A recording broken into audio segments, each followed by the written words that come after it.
Assalamualaikum warahmatullahi wabarakatuh. Saya Yosi Padilla, mahasiswi Universitas Islam Negeri Raden Intan Lampung, Prodi Pendidikan Islam Anak Usia Dini, Angkatan 18, kelas saya nomor absen 30.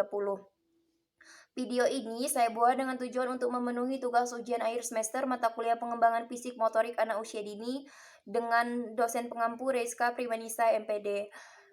Yang pertama, saya akan menjelaskan apa sih perkembangan fisik motorik itu. Perkembangan fisik adalah semua jenis perubahan-perubahan atau perkembangan yang terjadi pada anak yang dapat disaksikan dan dapat dilihat oleh mata. Perkembangan ini biasanya ditandai dengan bertambahnya berat badan juga tinggi badan anak.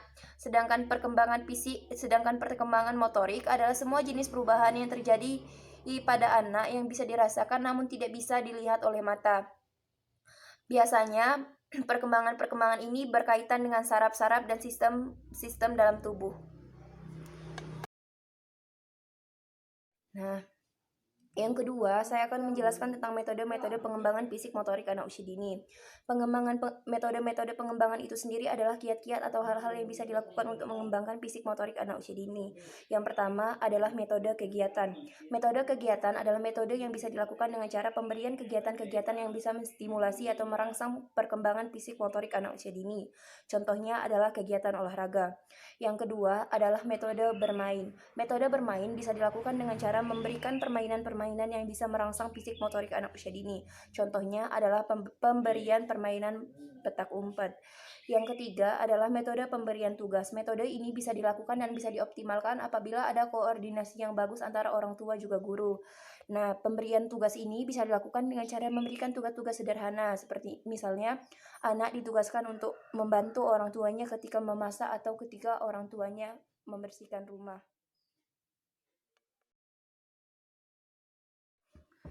Yang ketiga, saya akan menjelaskan tentang tahapan-tahapan perkembangan fisik motorik anak usia dini. Sebenarnya, perkembangan motorik seseorang akan terus berlangsung sampai ia menghembuskan nafasnya yang terakhir.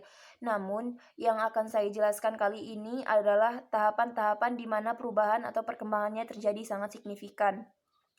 Dimulai pada fase usia 0-3 bulan di mana anak sudah bisa mengangkat kepalanya sendiri. Fase 4-6 bulan anak sudah bisa bergerak ke kiri juga ke kanan. Fase 7-9 bulan anak sudah bisa merangkak. Fase 10 bulan sampai 12 bulan anak sudah bisa berdiri. Fase usia 1 tahun sampai 2 tahun anak sudah bisa berjalan. Fase usia 2 tahun sampai 3 tahun anak sudah bisa menendang bola, dan pada fase 3 tahun sampai 4 tahun biasanya anak sudah bisa melakukan 2 kegiatan secara sekaligus.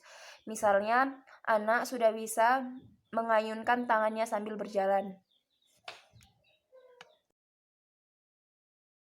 Yang keempat, saya akan menjelaskan tentang teori-teori perkembangan fisik motorik anak usia dini.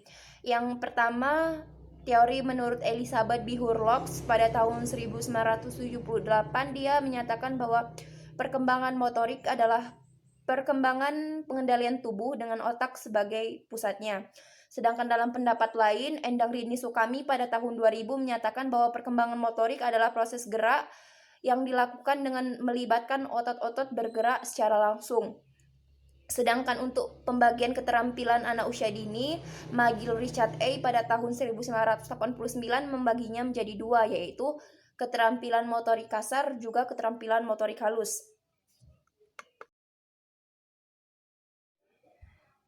Yang kelima, saya akan menjelaskan tentang indikator tahap capai perkembangan motorik kasar seorang anak. Motorik kasar itu sendiri adalah gerak tubuh atau olah tubuh yang dilakukan oleh anak menggunakan otot-otot besarnya, baik menggunakan sebagian atau seluruh otot besarnya. Sedangkan yang mempengaruhi motorik kasar seorang anak adalah usia, berat badan, juga perkembangan anak itu sendiri. Sedangkan hal-hal yang bisa dijadikan sebagai acuan untuk mengembangkan perkembangan motorik kasar seorang anak adalah berlari, naik turun tangga, juga kegiatan sehari-hari lainnya yang menggunakan otot-otot besar. Sedangkan indikator tahap capainya sendiri bisa dilihat dengan bagaimana cara anak melakukan kegiatan-kegiatan tersebut. Misalnya, bisa dilihat dengan bagaimana cara anak melakukan berlari. Jika anak berlari dengan baik, maka bisa dikatakan indikator tahap capai perkembangan motorik kasar seorang anak tersebut baik. Yang keenam, saya akan menjelaskan tentang indikator tahap capai perkembangan motorik halus seorang anak. Motorik halus itu sendiri adalah gerak tubuh atau olah tubuh yang dilakukan oleh anak menggunakan otot-otot kecilnya yang berkoordinasi dengan mata. Nah, untuk pengembangan motorik halus sendiri bisa dilakukan dengan menggunakan kegiatan-kegiatan sehari-hari yang dilakukan secara kontinu dan terus-menerus. Sedangkan indikator pengembangannya adalah bisa dilakukan dengan cara merobek kertas, menggambar, atau sebagainya. Sedangkan indikator tahap capainya bisa dilihat dengan bagaimana cara anak melakukan kegiatan-kegiatan tersebut. Misalnya, anak diajarkan menggambar. Apabila anak bisa mewarnai atau menggambar dengan baik dan tidak keluar garis lagi, maka bisa dikatakan perkembangan motorik halus anak tersebut bagus. Yang terakhir atau yang ketujuh, saya akan menjelaskan tentang jenis dan bentuk permainan sebagai stimulasi perkembangan motorik anak usia dini.